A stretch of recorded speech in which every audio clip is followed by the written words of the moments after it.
इस वीडियो में हम क्वांटिटेटिव रीजनिंग के 20 फार्मूलेज जो है डिस्कस करते हैं। कोई भी कम्पिटिटिव एग्जाम हो लाइक एनटीएस गेट जनरल या एनईटी, स्कॉलरशिप के रिलेटेड टेस्ट हो लाइक एचएससी स्कॉलरशिप, एचईटी, उसमें जो क्वांटिटेटिव रीजनिंग के रिलेटेड एमसीक्यूज आते हैं that is exactly under this 20 formulas। अगर आपने ये 20 formulas सीख लिए तो you can get more than 30% of marks in the quantitative reasoning portion। तो आपने ये वीडियो कंप्लीट तक देखनी है। 20 formulas हम डिस्कस करेंगे और उसके साथ साथ एक एग्जाम्पल भी हम डिस्कस करते हैं। एक एग्जाम्पल, 2 एग्जाम्पल, 3 एग्जाम्पल। तो this video is very important for you. Okay, so the first formula is mean। okay, mean is also called the average and this is very easy। okay, आप जानते हैं इसको like sum of all numbers divided by the total observation या total numbers। for example ये मेरे पास जो है data है और डेटा मैंने सम कर दिया which is 72। आफ्टर 72 समेशन मैंने जो है कर दी, तो अब मैंने डिवाइड कर देना है नंबर ऑफ ऑब्जर्वेशन पे। तो नंबर ऑफ ऑब्जर्वेशन मेरे पास कितने हैं? 9 ऑब्जर्वेशन है, तो 9 पर मैं डिवाइड कर देता हूँ which is 8। So the mean value is 8। Okay, ये बहुत आसान है। इसके बाद है मोड। अब एक डेटा है, डेटा में से आपने मोड फाइंड कर देना है कि मोड इसमें कौन सा है। अब मोड क्या है? The mode is the value that appear the most. Okay, जो भी वैल्यू बहुत ज़्यादा रिपीट हो, फ्रीक्वेंटली यूज हो एक डेटा में, that is called the mode. For example ये डेटा है मेरे पास 7, 9, 11, 6, 13। ये हमारे पास जो है ये 13 है, 1 3 नहीं है। ओके, ये 11 है। तो इस डेटा में हमने मोड फाइंड कर देना है। अब इसमें देखें, अब ये भी कर सकते हैं आपके put the number in orders. अगर ऑर्डर्स में आप नहीं करना चाहते तो you can also find the mode without the first step. Okay, look for the number that appear the most. Okay, 6 appear more than any other number. यहाँ पर देखें कि 6 इज 3 टाइम्स, और इसके अलावा एक नंबर भी ऐसा नहीं है जो 3 टाइम्स हो या 3 से ज्यादा हो। Okay, so the mode values is 6। यहाँ पर मोड जो है 6 है। इसके बाद है मीडियन। मीडियन जो है is the middle value. Okay, middle value है। मीडियन एंड मीन में जो है बहुत फर्क है। मिडल वैल्यू, लेकिन मिडल वैल्यू हम तभी फाइंड करेंगे जब हमारे पास जो डेटा हो वो असेंडिंग ऑर्डर में हो। To work out the median put the number in orders. Okay, like 3 6 6 6 ये मैंने ऑर्डर्स में कर लिया, असेंडिंग फॉर्म में मैंने ये लिख दिया। This is the data from the previous problem. तो second step is the number in the middle of the list is the median. अब यहाँ पर इसमें मिडल नंबर कौन सा है?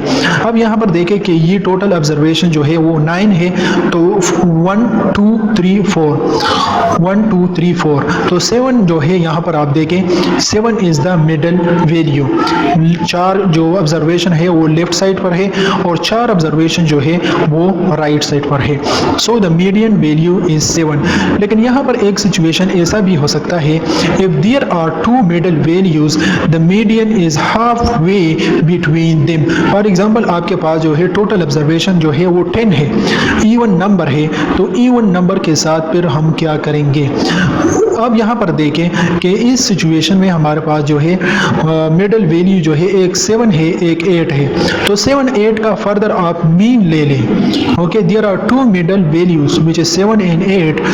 The median is half way between 7 and 8, so the median is 7.5। 7 8 को आप प्लस करें और 2 पर डिवाइड कर दें which is the mean of 7 into 2, so that is exactly the median of the data which is 7.5. okay, the fourth one is probability।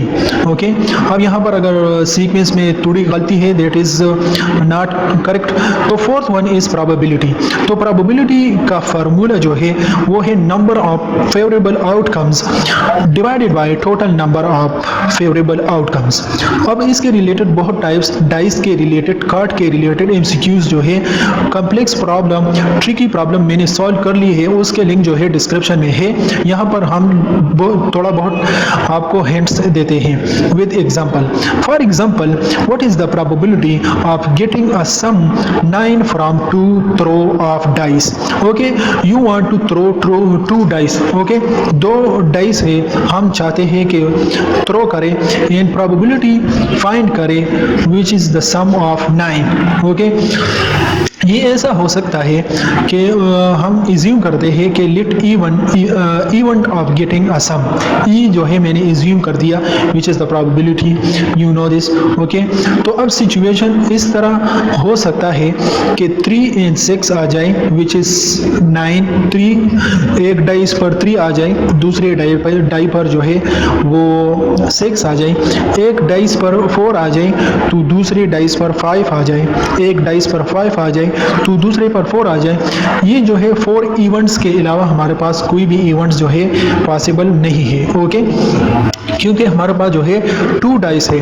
अब यहाँ पर नंबर ऑफ फेवरेबल आउटकम जो है वो है 4। यहाँ पर आप देखें कि नंबर ऑफ फेवरेबल आउटकम जो है 4 है, 1 2 3 4। Okay, total number of favourable outcome जो है वो 36 है।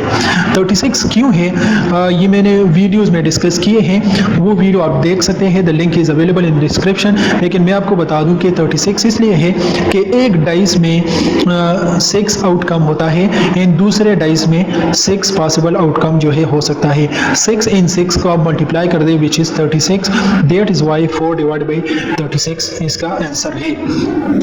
ओके, अब कार्ड्स के रिलेटेड प्रोबेबिलिटी एमसीक्यूज आते हैं और इसके साथ साथ बैग्स, कलर्स के रिलेटेड प्रोबेबिलिटी एमसीक्यूज आते हैं। उन वीडियोस का लिंक जो है डिस्क्रिप्शन में है। The 7th formula is permutation. Permutation जो है, permutation of a set of a distinct object is in order arrangement of this object. Okay, arrangement of different objects is called the permutation. ये objects भी हो सकता है, ये letter भी हो सकता है, ये कलर्स भी हो सकता है, नंबर ऑफ स्टूडेंट्स, पर्सन्स भी हो सकता है। ओके, फॉर एग्जांपल मेरे पास एक सेट है, सेट के अंदर 1 2 3 एक ऑब्जेक्ट्स है। ओके, पूछा गया है कि what find the permutations. Okay, so the order arrangement of 3 to 1 is a first permutation of S. Okay, first permutation is 3 to 1. Okay, मैंने जो है अरेंजमेंट चेंज कर ली। ओके, 3 to 1 मैंने लिख दी। Okay, the second permutation is 2 1 3। Okay, the third permutation will be like 1 3 2। तो इसी तरह permutation is called the, that is called the permutation. Okay, तो परमुटेशन पर एक एग्जांपल करते हैं। If there are 5 students, in how many way they can set. Okay, different arrangement में, different order में किस तरह, कितने परमुटेशन में वो बैठ सकते हैं। For such a question we simply use factorial. Factorial को हम यूज करेंगे। फॉर एग्जांपल परमुटेशन के लिए जो फार्मूला यूज होती है वो है NPR is equal to n factorial divided by n minus r factorial. n जो है नंबर ऑफ स्टूडेंट्स है, यहाँ पर आप देखें 5 इज द n, और r जो है, r is the unique one. r जो है आपको नेक्स्ट एग्जांपल में समझ आ जाएगा व्हाट इज r, लेकिन यहाँ पर हम r जो है यूज शायद न करें। लाइक यहाँ पर देख सकते हैं दैट 5 फैक्टोरियल जो है, if there are 5 student in how many ways they can set. तो 5 factorial is equal to 5 multiply by 4 multiply by 3 multiply by 2 multiply by 1 is equal to 120। तो 120 वेज है जो हम 5 स्टूडेंट को बैठा सकते हैं। ओके, लेकिन यहाँ पर हमने डिनोमिनेटर में कुछ वैल्यू पुट नहीं किया, क्योंकि यहाँ पर जो n है वो भी 5 है और r जो है वो भी 5 है। यहाँ पर देखें कि यहाँ पर इस वैल्यू में कोई भी रिपीटिशन नहीं है। अगर 2 यहाँ पर या 1 जो है 2 टाइम्स होता, 1 3 टाइम्स होता, फिर हम r की जगह पर वैल्यू पुट करेंगे। ओके, नेक्स्ट एग्जांपल में देखते हैं ये वाला फार्मूला हम यूज करते हैं। How many permutation of a letter of word apple are there. अब यहाँ पर देखें कि एप्पल में कितने अल्फाबेट्स है, 1 2 3 4 5, लेकिन यहाँ पर देखें कि पी जो है वो 2 टाइम्स रिपीट हो चुकी है। ओके, तो आर मैंने बता दिया कि R is the unique letter, unique one. Okay, तो यहाँ पर पी को हम एज अ 1 कंसिडर करेंगे, तो देट इज 1 2 3 4। ओके, तो नंबर ऑफ यहाँ पर आप देख सकते हैं कि apple is equal to 5 letters. Okay, but 2 letters P P is of a same kind. Okay, तो यहाँ पर 10 the required permutation is 5 factorial divided by 2 factorial, क्योंकि यहाँ पर n की जगह मैंने 5 लिख दिया, एन आर की जगह पर मैंने क्या लिख दिया, 3 लिख दिया।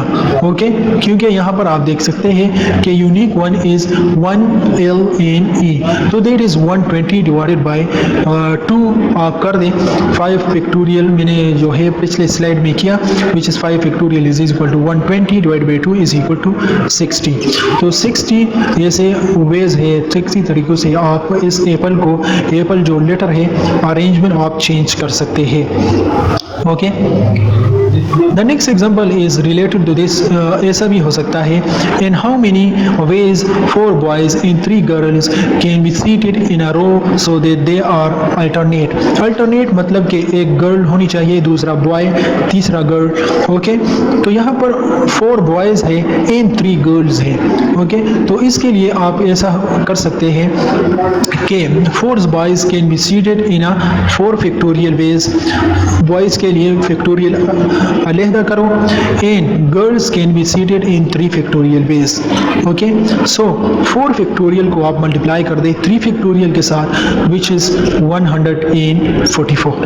ओके, नाउ कम्बिनेशन के रिलेटेड भी एमसीक्यूज आते हैं, which is a combination is a selection of all या part of a set of object without regard to the order in which objects are selected. अब इस कम्बिनेशन में हम orders में इंटरेस्टेड नहीं है, हम इंटरेस्टेड है कम्बिनेशन में। Okay, for example suppose we have a set of 3 letters which is A B and C। Okay, A B and C हमारे पास जो है एक सेट ऑफ लेटर्स हैं। ओके, पूछा गया है कि फाइंड द कम्बिनेशन, तो कम्बिनेशन पॉसिबल है, ए बी कम्बिनेशन पॉसिबल है, ए सी कम्बिनेशन पॉसिबल है, बी सी कम्बिनेशन पॉसिबल है। ओके, तो that is called the combination. Okay, combination के लिए जो फार्मूला यूज होती है वो है CNR is equal to n factorial divide by r factorial n minus r factorial. इस पे हम एक एग्जांपल सॉल्व करते हैं। फार्मूला जो है हम ये फार्मूला यूज करेंगे। In how many ways 2 students can be chosen from the class of 20 students? Okay, अब यहाँ पर देखें कि 2 स्टूडेंट जो है हमने चूज कर देना है from the class of 20 students. तो यहाँ पर जो R है this is 2। Okay, and 20 is n। Okay, यहाँ पर आप ये कह सकते हैं कि 20C2। ओके, 20 जो है C के ऊपर होनी चाहिए, एंड C जो है 2 जो है C के यहाँ पर नीचे होनी चाहिए। ओके, यहाँ पर देखें कि फार्मूले में वैल्यूज को पुट कर दें, which is 20 factorial 20 minus 2 factorial multiply by 2 factorial which is R। Okay, इसको हम सॉल्व करते हैं तो 20 फैक्टोरियल डिवाइड बाई 18 फैक्टोरियल हो जाएगा मल्टीप्लाई बाई 2 फैक्टोरियल। और 20 फैक्टोरियल को आपने 18 फैक्टोरियल तक आपने कर देना है एक्सपेंड, तो 20 multiply by 19 multiply by 18 factorial हो जाएगा। 18 फैक्टोरियल कैंसिल होगा, तो that is 20 multiply by 19 divide by 2 which is equal to 19। तो 19 ग्रुप्स ऑफ 2 स्टूडेंट बन सकते हैं। Okay, marble size. Okay, marble size क्या है कि समटाइम्स नंबर ऑफ मार्बल्स आपने फाइंड कर देना है, एरिया गिवन होता है, मार्बल की साइज जो है वो गिवन होता है। For example marble size is 20 centimetre and 30 centimetre. Okay, how many marbles are required to cover a square with a side 3 metre. अब यहाँ पर ये मीटर में दिया है, ये सेंटीमीटर में दिया है। ओके, तो हमने पहले ये जो है सेंटीमीटर में कन्वर्ट करना होगा, which is 3 metre is equal to 300 centimetre. And यहाँ पर देखें कि स्क्वायर का एरिया क्या होता है। आने वाली स्लाइड में मैं बताऊंगा कि स्क्वायर का एरिया क्या होता है, रेक्टेंगल का एरिया, सिलेंडर, वॉल्यूम एटसेट्रा हम डिस्कस करेंगे आने वाली स्लाइड्स में। तो यहाँ पर देखें कि square area is one side multiply by another side. तो मतलब ये है कि 3 मल्टीप्लाई बाय 3। तो यहाँ पर जो अगर हम सेंटीमीटर में कन्वर्ट करें तो विच इज 300, तो 300 multiply by 300 which is the area in of divided by marble size जो गिवन है 20 into 30। ओके, 20 into 30 तो is equal to 150 number of marbles in इस एरिया के लिए चाहिए 150। ओके, तो ये भी एक ट्रिकी एमसीक्यूज है जो क्वांटिटेटिव रीजनिंग पोर्शन में पूछे जाते हैं। Time distance formula. Okay, time distance formula जो है वो ये है कि टाइम दिया हो या आपने डिस्टेंस फाइंड कर देना है। Okay, like the formula is speed is equal to distance divided by time. For example, if a man running at 15 km per hour pass a bridge in 9 seconds, what is the length of bridge?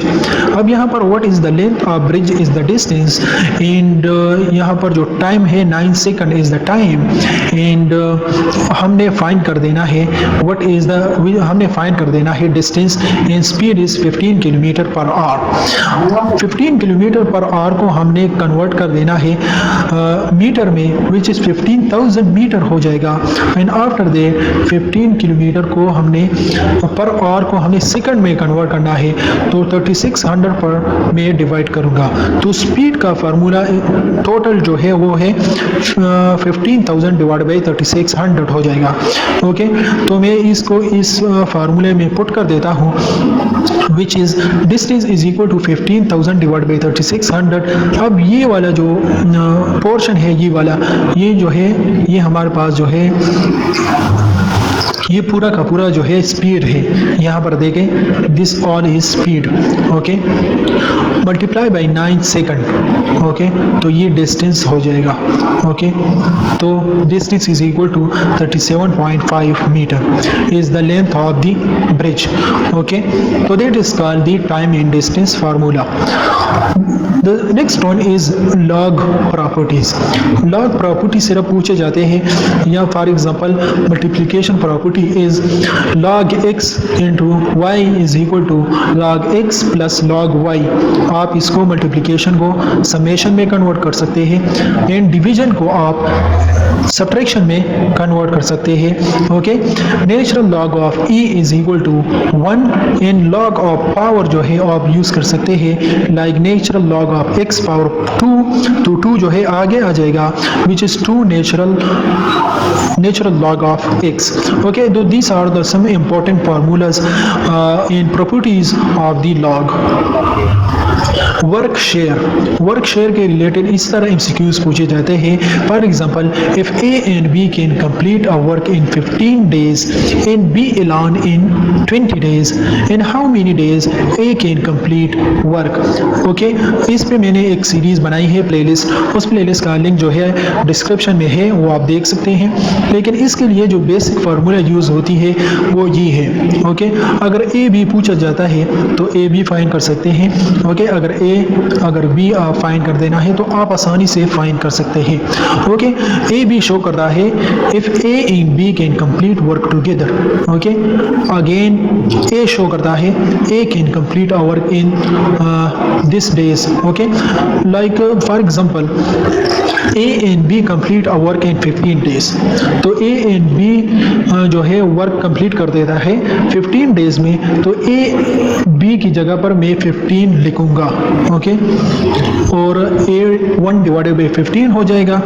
Okay, next B complete the work in 20 days। B की जगह पर मैं 20 लिखूंगा क्योंकि हमसे पूछता है ए के बारे में, तो ए अगर मैं उस साइड पर कर दूं तो 1 डिवाइड बाई बी जो है माइनस हो जाएगा। ओके, तो आप इसमें वैल्यू पुट कर दें and after that you will be get 1/60 and A can complete a work in 60 days. Okay, आपने सिर्फ ये फार्मूला जो है याद रखना है और वर्क शेयर के रिलेटेड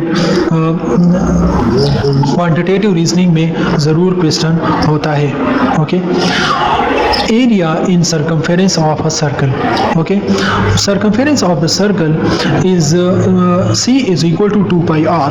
Okay, अगर यहाँ पर आप देख सकते हैं r is the radius in area which is the shaded area, the blue shaded area of a circle is pi r square. अब यहाँ पर देखें कि MCQ सॉल्व करने की ज़रूरत नहीं है क्योंकि बहुत ही आसान फार्मूला है. ओके, तो you solve the MCQs related to this problem.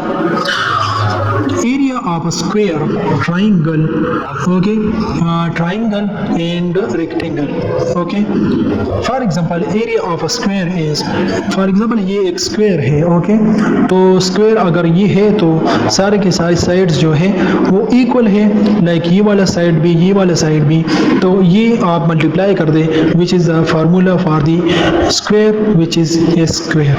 okay, area of a triangle is 1/2 base multiply by height. Base क्या है? ये पूरा का पूरा बेस है and the maximum height would be consider as a height. तो ये जो है हाइट है, तो आप 1/2 बेस मल्टीप्लाई बाय हाइट कर दें तो that is the formula for the triangle. Okay, area of the equilateral triangle. Equilateral triangle ये होता है जिसमें सारे के सारे साइड जो है वो इक्वल हो. अब यहाँ पर देख सकते हैं कि एस एन एस लेंथ जो है सेम है, तो under the root 3/4 into a square is the formula for the equilateral triangle. okay, area of the rectangle. Area of the rectangle is length multiplied by width. okay, volume of a cylinder. तो volume of a cylinder क्या है कि अगर ये R है और ये H है तो volume of a cylinder would be pi R square H. Okay, pi R square H. ये एरिया ऑफ दी सर्कल ही है लेकिन इसमें सिर्फ एडिशन हुआ H का, दैट्स वाई यहाँ पर H का एडिशन हो गया है. Okay, area of a cube. Okay, अगर ये H है, ये W है, ये L है, तो area of a cube is LWH. Okay, ratios के रिलेटेड MCQs आते हैं. For example 3:B is equal to X:C. Okay, हमने फाइंड कर देनी है the value of X. Okay, तो यहाँ पर आप देखें कि साइड्स वाला आपने मल्टीप्लाई कर देना है एंड यहाँ पर ये सेंटर्स वाले आपने मल्टीप्लाई कर देना है, तो 3C is equal to BX हो जाएगा. ओके, तो यहाँ पर देखें कि X is equal to 3C divided by B and that is the value of the X. Okay, ratios के रिलेटेड MCQs आते हैं. Okay, the link is available in the description for the further videos अगर आप देखना चाहते हैं तो. Okay, ages problem. Okay, ages problem बहुत ही इंपॉर्टेंट है for the quantitative portion, quantitative reasoning portion. Ages के रिलेटेड भी एक प्लेलिस्ट है मेरे चैनल पे, तो आप फॉर द मोर प्रॉब्लम्स आप वो वीडियो देख सकते हैं. Okay, if the father is double, if the father age is double the age of his son. अब प्रेजेंट की बात हो रही है कि if the father age is double. Okay, 20 years ago he was 12 times that of his son. What is the age of the father now? Okay, present आज की बात हो रही है कि फादर एज जो है वो सन एज का डबल है और 20 साल पहले वो 12 टाइम जो है वो सन एज से ज़्यादा था. ओके, तो अभी एज क्या है फादर का, यहाँ पर मैं कंसिडर कर देता हूँ कि f is equal to 2s. f is the father age is equal to double of the son age. Okay, यहाँ पर मैं माइनस और प्लस नहीं करूँगा क्योंकि प्रेजेंट की बात हो रही है. ओके, अब जो है बात हो रही है 20 साल पहले की. अब 20 साल पहले की बात हो रही है तो मैं फादर की एज से भी 20 साल सब्ट्रैक्ट करूँगा और सन की एज से भी 20 साल से सब्ट्रैक्ट करूँगा. लेकिन 20 साल पहले son age was 12 time of his father, तो इसलिए मैंने ब्रैकेट से बाहर 12 लिखा है. है। ओके, अब यहाँ पर फादर एज जो है 2s है, f is equal to 2s, तो मैंने f की जगह 2s मैंने लगा दी और s आप फाइंड कर सकते हैं अभी। Okay, s is equal to 22 आ जाएगा। अब यहाँ पर हमसे जो पूछता है वो है फादर एज।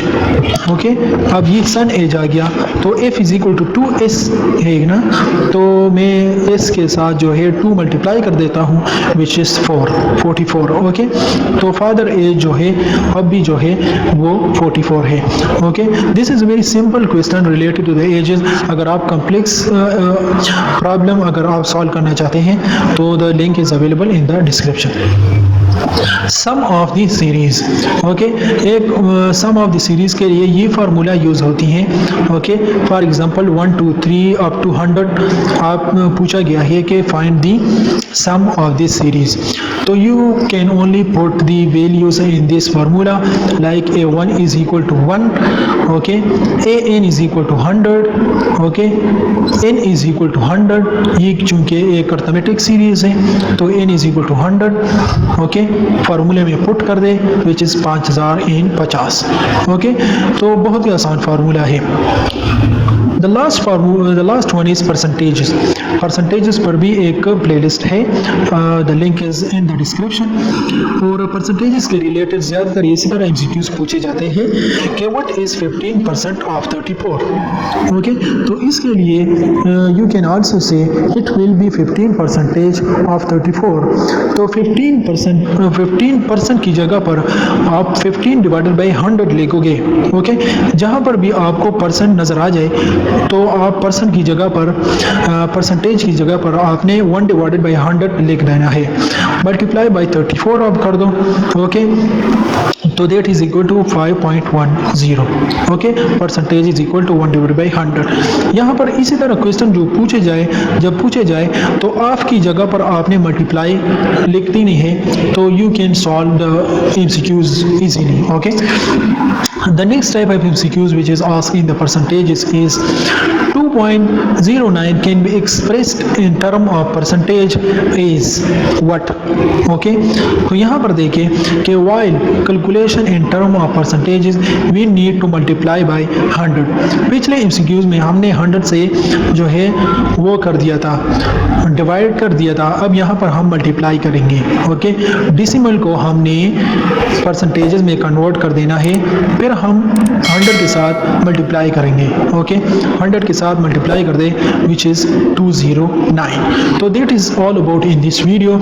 अगर आप फर्दर भी अगर आप जानते हो क्वांटिटेटिव रीजनिंग पोर्शन, अगर आप जानना चाहते हो वर्बल रीजनिंग के रिलेटेड, एनालिटिकल रीजनिंग के रिलेटेड, तो इस चैनल को ज़रूर सब्सक्राइब कर लें, इस वीडियो को ज़रूर लाइक कर लें। Okay, thanks for watching.